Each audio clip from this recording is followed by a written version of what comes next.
कैसे हो?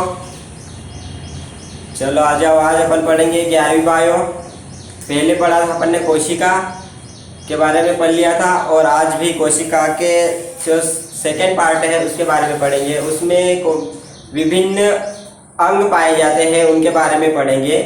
तो उसमें पहला है माइटोकॉन्ड्रिया। क्या है? माइटोकॉन्ड्रिया। यह शरीर का एक बहुत ही महत्वपूर्ण कोशिकांग है। ठीक है, कोशिकांग है। अगर माइटोकॉन्ड्रिया अपने बॉडी में नहीं होता तो क्या होता? ना तो अपन को भूख लगती है और ना ही खाना बनाने की आवश्यकता होती है। ठीक है, इसलिए इसको क्या कहा जाता है? कोशिका का पावर हाउस कहा जाता है। ठीक है, तो अब देखते हैं कि माइटोकॉन्ड्रिया, तो इसका मतलब क्या होता है? दो शब्दों से मिलकर बना है, माइटो प्लस कॉन्ड्रिया। कॉन्ड्रिया दो शब्दों से मिलकर बना होता है। माइटो का मतलब होता है तंतु। क्या होता है? तंतु। और कॉन्ड्रिया का मतलब होता है कण। इस प्रकार इन दोनों को मिलाकर क्या हो गया? तंतु कण। आया समझ में? जो माइटोकॉन्ड्रिया शब्द है वो ग्रीक भाषा का शब्द है।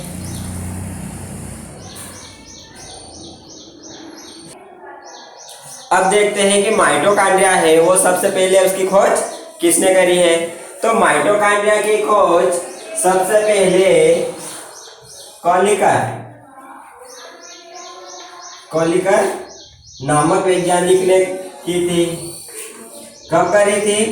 1850 में, है ना? 1850 में करी थी। और कहां पर करी थी? सबसे पहले पेशी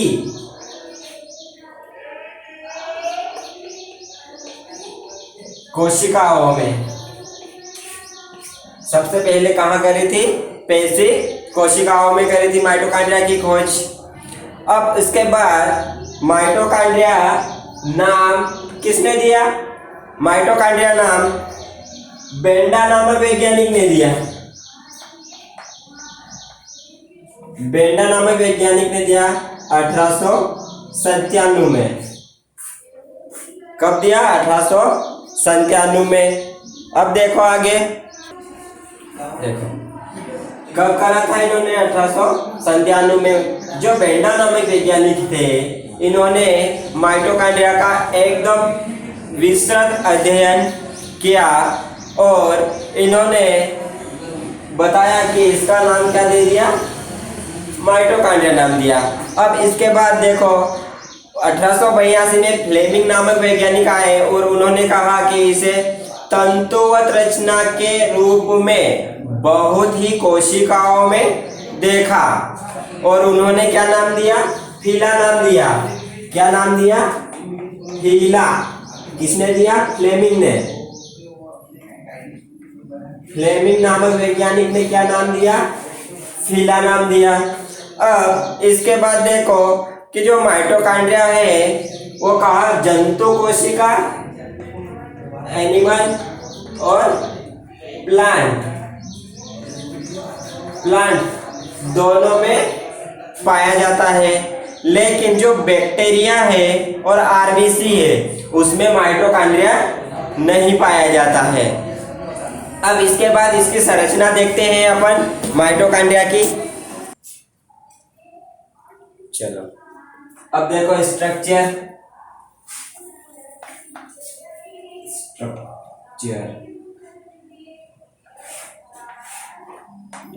माइटोकॉन्ड्रिया की संरचना। ये माइटोकॉन्ड्रिया की संरचना है। माइटोकॉन्ड्रिया की संरचना प्रत्येक कोशिका में अलग अलग होती है, अनिश्चित आकार की होती है प्रत्येक कोशिका में। तो इसमें देखो कि जो माइटोकॉन्ड्रिया है कैसा है? दोहरी लेयर का बना हुआ है। कैसा बना हुआ है? दोहरी इकाई झिल्ली की संरचना है। पहली क्या है? आउटर मेम्ब्रेन, और दूसरी क्या है? Inner membrane.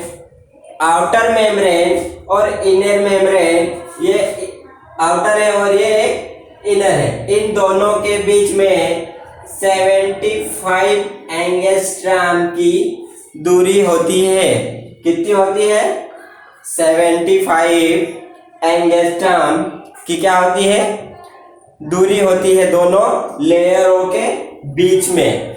ठीक है, इसके बाद देखो कि इसकी जो बाहर वाली झिल्ली है उसको क्या कहा जाता है?